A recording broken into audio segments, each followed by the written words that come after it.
Assalamualaikum warahmatullahi wabarakatuh, pemirsa iNews. Jumpa lagi bersama saya Nirmala Jupiko dalam program Anak Negeri. Dan kali ini kita di kota Samarinda, tepatnya di Kalimantan Timur. Dan untuk tamu kita nih pada episode spesial kali ini sudah hadir di samping saya ada Darlis.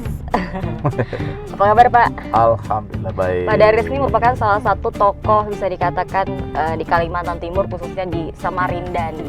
Gimana Pak aktivitasnya untuk hari-hari ini? Ya, sibuk ya? Bervariasi lah ya. Ngurusi ekonomi, ngurusi pertemanan, ngurusi sosial. Hari ini Ya, kita hari bisa ini, ya untuk jalan-jalan ngitarin Samarinda nih. Hari ini ditemani Waktunya sama Tadi ada. Malam, muter-muter Samarinda. Oke, kalau gitu kita jalan Siap. dulu untuk lihat-lihat di Samarinda ini gimana sih keadaan Ayo. Samarinda saat ini. Touring nih ya. Walaupun kita lagi musim corona, tapi karena aku nih udah swab. Bapak udah swab? Oh ya sudah dong. Oh, Saya jadi 2 kita kali. boleh buka ya, Tuh, Pak, boleh filmnya. udah buka kan. Lagi tidak bersabar dengan Iya. publik kan. Oke.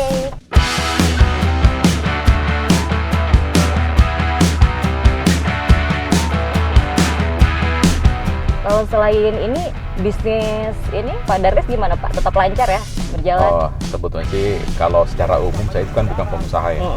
Cuma karena sudah sejak dulu kuliah bergiat di politik, jadi ya kita mau tidak mau kan harus ada usaha. Di mana usaha itu tidak boleh juga menyita waktu kita. Iya. Apalagi saya sebagai ketua partai kan, jadi usaha bisa jalan dengan sendirinya, walaupun Sambil ya, tetap hasilnya tidak berjalan. sebanyak Benar, teman-temannya benar. Nirmala, kan gitu ya. Hobi Pak Darlis sendiri apa nih Pak? Sekarang ini kan kalau lagi masyarakat ya Covid nih kulihat pada rame yang naik sepeda lah, yang ini main golf apa Iya. gitu. Saya heran juga itu. Saya enggak pernah Nggak hobi. minat ke golf, tenis, tidak tahu kenapa. Padahal dulu waktu di DPR ya, ada teman-teman sampai belikan itu tuh. Iya tuh, biasa kalau Satu ini set alat itunya, golfnya Hobi kan, golf, stick Pak. golfnya kan. Ya saya kasih teman karena tidak minat gitu. nggak minat Saya ya. sih hobinya itu makan. Nah, Sama hobi dong. makan, traveling. Saya suka jalan. Oh berarti lebih ke ini ya, wisata kuliner, benar. wisata destinasi. Destinasi. Nah Pak Darlis, tadi kan kita udah lihat Karangmumo, salah satu sungai yang ada di Samarinda nih. Iya, Kondisinya kan sungai. ya seperti yang Bapak lihat tuh. Itu gimana tuh kalau menurut ini Pak Darlis? Karangmumus itu salah satu anak sungai terbesar ya di kota Pada Samarinda. Samarinda.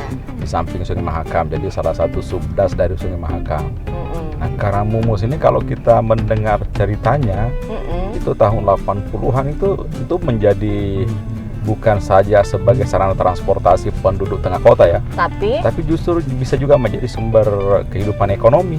Iya. Karena ikannya banyak sekali, terus penduduk di sekitar itu bisa berbudidaya macam-macam ikan kan gitu.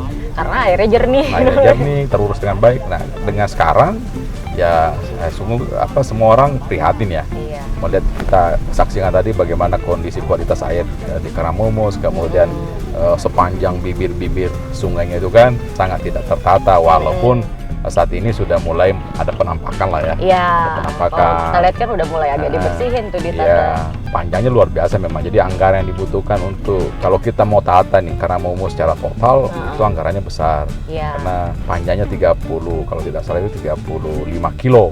Kemudian ya sudah di kiri kanannya juga kan sudah terbentuk pemukiman-pemukiman, sudah bertahun-tahun orang tinggal di situ. Sehingga kalau menatanya juga memang Iya, soal agak sosialnya sulit tinggi, itu. soal sosialnya tinggi.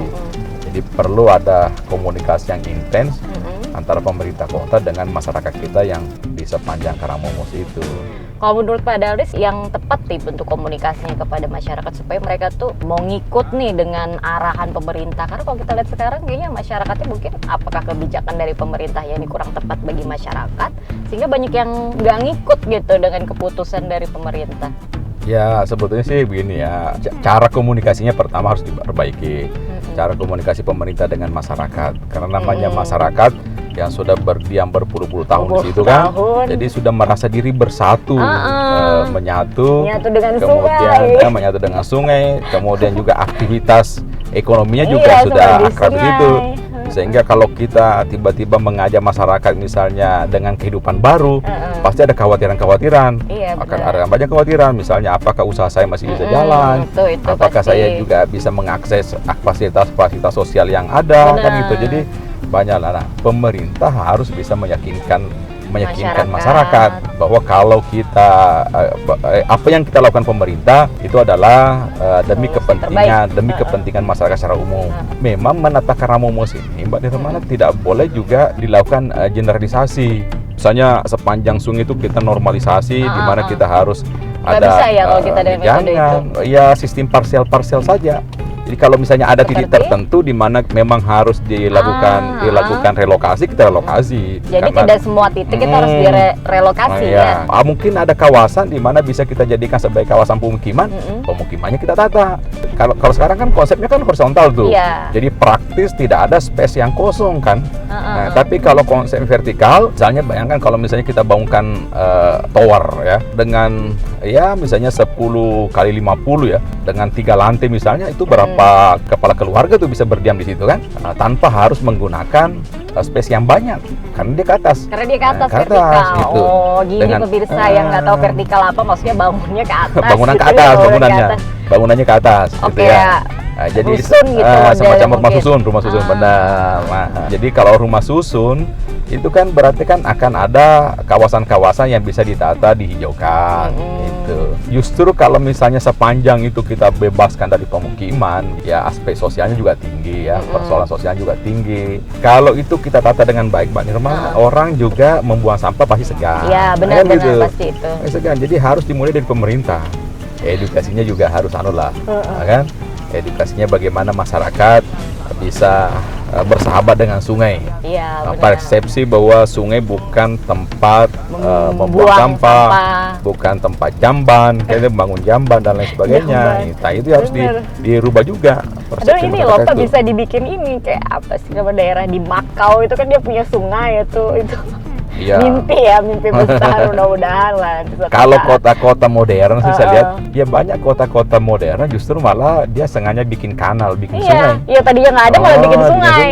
Karena dengan adanya sungai itu kotanya menjadi lebih rileks. Ya. Kalau kita ini kan secara alami sudah ada sungainya Mbak Nirmala kan? Iya. Dan tinggal dirawat. Dirawat itu. Jadi kita ini ya kata orang masalah potensi kota kita sudah luar biasa lah. Tinggal kita memanfaatkannya. Nah, bagaimana cara memanfaatkan secara maksimal? Ya kita kelola dengan baik, kita tata dengan baik gitu. Kalau untuk kanal-kanal itu kalau dari segi pembiayaan gimana tuh Pak untuk ya, memang sih daerah kita nih? Bikin sheet filenya sendiri, penurapannya di sepanjang sungai itu sebetulnya itu juga perlu biaya mahal ya. Ya saya sih memastikan kalau defisit anggaran kalau itu memurni ditangani oleh APBD Mbak Nirmala, APBD kota ya, tidak sanggup. Agak kewalahan tidak sanggup. Itu baru satu sungai loh, kan gitu. Sehingga ya pemerintah kota ke depan itu harus bisa meyakinkan pemerintah provinsi, demikian juga pemerintah pusat agar mengalokasikan anggaran untuk penataan sungai ini. Iya, jadi kan intinya memang harus dari kotanya dulu. Jadi mendesak ke provinsi. Jadi kalau Nirmala jadi pemimpin kotanya, ayo beri jaminan kepada pemerintah provinsi. Ayo Pak Gubernur, ini saya bisa memastikan ketika Bapak mengalokasikan anggaran, rakyat saya mau pindah.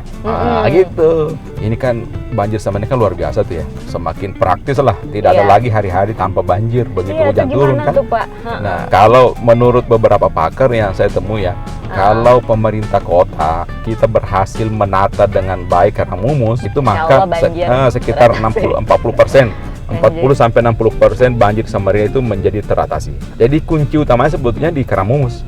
Iya benar, itu harus yang utama dulu. Jadi kita harus kelitkan dulu. Makanya pemerintah kota ke depan harus memfokuskan deh, itu Karangmumus dulu diatasi. Kalau sudah teratasi Karangmumus, nah barulah kita bagaimana supaya parit yang menuju ke Karangmumus itu terkoneksi dengan bagus. Intinya induknya dulu nih diurusin. Sumber masalahnya.